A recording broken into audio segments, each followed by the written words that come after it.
ময়মনসিংহ সদর উপজেলার চর নীলক্ষিয়া উচ্চ বিদ্যালয়ের প্রধান শিক্ষক আব্দুর রহিম ফকিরের বিরুদ্ধে মাদকাসক্তি, দুর্নীতি ও অসৎ আচরণের অভিযোগ তুলে বিক্ষোভ ও মানববন্ধন করেছেন বিদ্যালয়ের শিক্ষার্থী, অভিভাবক, সাবেক শিক্ষার্থী এবং স্থানীয় সচেতন সমাজ। ২৯ জুন রবিবার থেকে শুরু হওয়া প্রতিবাদ কর্মসূচির অংশ হিসেবে মঙ্গলবার সকালে বিদ্যালয় প্রাঙ্গণে মানববন্ধনে অংশ নেয় শতাধিক শিক্ষার্থী ও এলাকাবাসী। তাদের হাতে ছিল ব্যানার, প্লেকার্ড, যেখানে লেখা ছিল বিদ্যালয় কি নেশার ঠাঁই, আমরা সবাই জবাব চাই।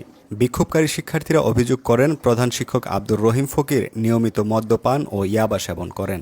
এমনকি তিনি মাঝে মাঝে বিদ্যালয় প্রাঙ্গণের মধ্যেই নেশাগ্রস্ত অবস্থায় অবস্থান করেন।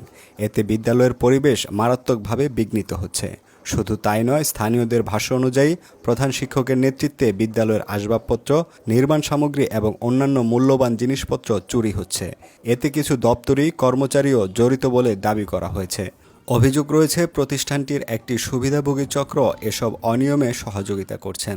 এ সময় আন্দোলনকারীরা দাবি জানান প্রধান শিক্ষক আব্দুর রহিমের পদত্যাগ, স্বাধীন তদন্ত কমিটি গঠন করে অনিয়মের সুষ্ঠু অনুসন্ধান, বিদ্যালয়ের প্রশাসনের স্বচ্ছতা ও জবাবদিহিতা নিশ্চিত করা। এক শিক্ষার্থী বলেন, আমরা শৃঙ্খলা ও আদর্শ চাই। একজন শিক্ষক যখন নিজেই নিয়ম ভঙ্গ করেন তখন তার কাছ থেকে কিছুই শেখার থাকে না। আমরা অবশ্যই তোমাদের টিচার দেওয়া হবো।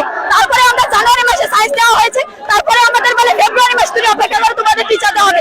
তারপরে আমরা ফেব্রুয়ারি মাসে আছি, বলে এপ্রিল মাসে যাও তোমাদের। তারপরে আমাদের পরীক্ষার 1 মাস আগে 5 মাস যাওয়ার পরে আমাদের রহিম স্যার বলেছে তোমাদের কোনো সায়েন্সের টিচার নাই, তোমাদের সায়েন্স দেওয়ার প্রয়োজন নেই। 5 মাস পরে আমাদের বলেছে আমরা আর্টস দিতাম। এটা কি কোনো হচ্ছে? আমাদের এখনো একটা সায়েন্সের টিচার নেই। আমাদের স্কুলে কমপ্লিট হওয়ারও কোনো খবর নাই, কারেন্টেরও কোনো খবর নাই। 5 বছর ধরে আমরা এভাবেই আছি।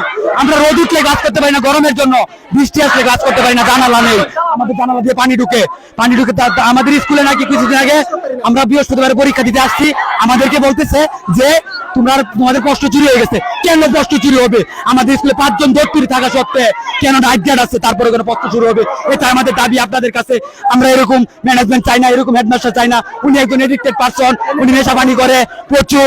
আমাদেরকে স্কুল ছুটি দেওয়ার জন্য উনি ওয়েট করে থাকে।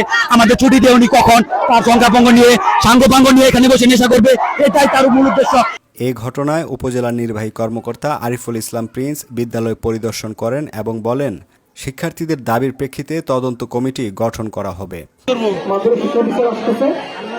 এখানে আমাদের 5 জন গণ্যমান্য ব্যক্তি অভিভাবক প্রতিনিধি, স্টুডেন্টের মধ্যে থেকে 7 জন, 3 জন মহিলা মেয়ে শিক্ষার্থী থাকবে আর 2 জন টিচার যদি থাকে বা তোমরা নাম প্রস্তাব করতে পারো, আমার কোনো পছন্দের টিচার নেই।